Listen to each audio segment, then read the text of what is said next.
নমস্কার, আমি কল্পনার রান্নাঘরে সবাইকে স্বাগতম। আজকে করব লোকাল মুরগির পাতলা ঝোল। তো তার জন্য প্রথমে 4টে টমেটোকে আমি সিদ্ধ বসিয়ে দিলাম। অন্য পাশে মাংস নিয়েছি 2 কিলো, মাংসটাকে ধুয়ে পরিষ্কার করে নিয়েছি। এবার টমেটো সেদ্ধ হয়ে গিয়েছে, টমেটোটাকে নামিয়ে নিলাম। এক পাশে কড়াইয়ের মধ্যে আমি তেল দিয়ে দিলাম। তেলে ফোড়নে দিয়ে দিব আমি তেজপাতা আর মেথি। ফোড়নটা একটু লাল করে ভেজে নিব। তারপর এখানে আমি দিয়ে দিব পেঁয়াজ। এখানে আমি 2 কিলো মাংসের জন্য 1 কিলো পেঁয়াজকে আমি খুব ভালো করে কেটে নিয়েছি। এবার পেঁয়াজগুলোকে তেলের মধ্যে দিয়ে দিব। খুব ভালো করে পেঁয়াজগুলোকে ভেজে নিতে হবে।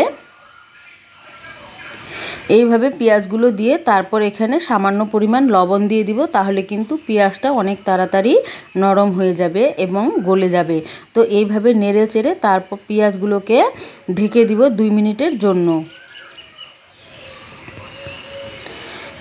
পেঁয়াজটাকে ঢেকে দিলাম। এবার ঢাকা উঠিয়ে এর মধ্যে দিয়ে দিলাম আদা বাটা, রসুন বাটা 1 টেবিল স্পুন করে।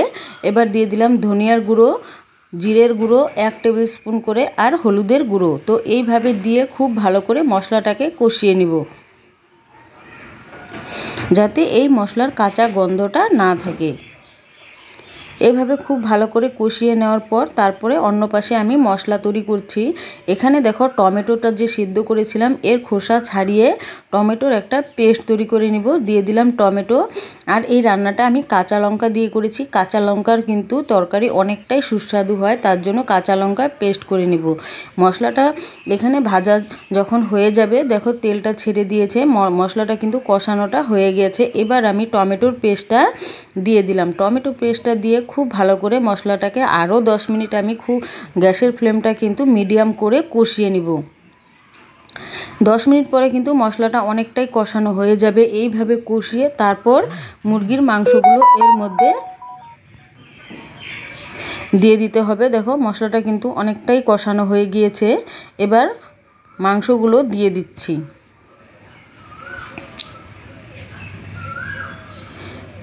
এইভাবে সবগুলোই মাংস দিয়ে তারপর এখানে দিয়ে দিব পরিমাণ মতো লবণ আর হলুদ দিয়ে খুব ভালো করে আমি নেড়ে চেড়ে দিব। এই মাংসটা রান্না করতে কিন্তু অনেকটাই টাইম লাগবে, কেননা এমনি ব্রয়লার মুরগি রান্না করতে কিন্তু অনেক সময় কম লাগে, আর লোকাল মুরগির মাংস কিন্তু রান্না করতে অনেকটাই সময় লাগে। যেমন খাসির মাংস রান্না করতে আমাদের সময় লাগে তেমনই। তো এইভাবে নেড়ে চেড়ে তারপর আমি ঢেকে দিলাম। অন্য পাশে আমি আলুগুলো ভেজে নিচ্ছি। এই রান্নাটা আমি আলু দিয়ে ঝোল করব, তো তাই ভেজে নিলাম। এই পাশে দেখো মাংসগুলো আবার ঢাকা উঠিয়ে খুব সুন্দর করে নেড়ে চেড়ে দিব, আবারও ঢেকে দিব। এই মাংসটা কিন্তু ঢেকে ঢেকে রান্না করতে হবে, তাহলে অনেকটা সেদ্ধ হবে। এইভাবে আবারও 10 মিনিটের জন্য আমি ঢেকে দিব। ঢাকা উঠিয়ে তারপর আবারও নেড়ে চেড়ে এখানে আমি দিয়ে দিব পরিমাণ মতো কাশ্মীরি লঙ্কার গুঁড়ো আর দিয়ে দিলাম দারচিনি এলাচ। এই সময় দিলে কিন্তু এর ফ্লেভারটা খুব ভালো হয়। এইভাবে নেড়ে চেড়ে